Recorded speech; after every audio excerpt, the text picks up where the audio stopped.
आज आप क्या हैं, उसमें आपके अलावा भी कुछ लोगों का बहुत हाथ होता है। मैं हूं कैप्टन अहमद और आज मेरी कतरनें उनको समर्पित हैं जिनका मेरे कैप्टन कहलाने में बहुत बड़ा योगदान रहा है। एक था गुलाब, जिसे देख घबराते थे सब, क्या घर और क्या बाहर वाला। दरअसल था वो उसूलों का पक्का और पाबंदी का मत वाला।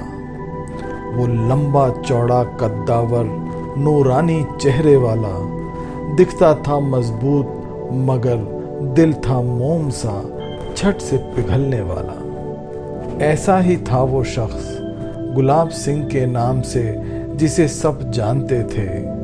मेरे लिए वो अंकल जी थे जो दिल से मुझे अपना मानते थे। जब रह गया था मैं उस लखन की नगरी में तन्हा और अकेला, इस रघुवंशी ने अपनाया हर पल, चाहे सुबह हो या फिर सांझ की बेला। मेरे जीवन में हमेशा रहा उनके आशीर्वाद का साया। मेरे जीवन में हमेशा रहा उनके आशीर्वाद का साया। उनकी भी दुआ थी शायद, इसीलिए मैं अफसराने हिंद बन पाया। रह गए थे भौचक्के वो जो मेरी तफ्तीश करने आए थे। एक मुसलमान के नाम पर ठाकुर का एड्रेस, ये बात हजम ना कर पाए थे।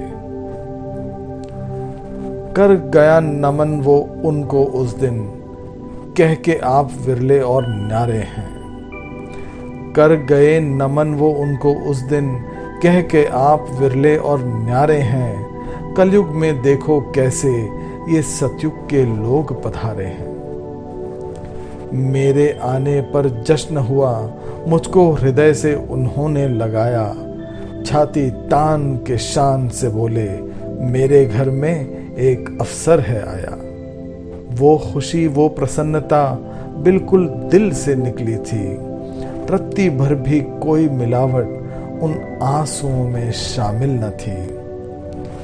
ऐसे थे वो मेरे अंकल, ऐसे थे मेरे वो अंकल, जिन्हें बुलाते थे लोग कह के ठाकुर साहब। मगर वो ठाकुर तो दिल से सचमुच ऐसे था जैसे कोई गुलाब।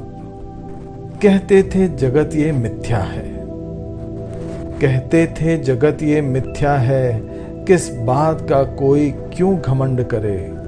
जो आया है जाएगा एक दिन, इसी ध्येय से सारे कर्म करें। सीधी सच्ची बानी में वो कितनी गहरी बात बोल गए। मिथ्या नगरी को तज दिया है, अब परम सत्य में वो लीन हो गए। परम सत्य में लीन हो गए। आज अंकल की पहली पुण्यतिथि पर मैं ये श्रद्धापूर्ण कतरने उनको समर्पित करता हूँ। मैं हूँ कैप्टन अहमद। गुलाब अंकल का नज़र, मेरी भावनांजलि को सुनने के लिए बहुत बहुत शुक्रिया। जय हिंद।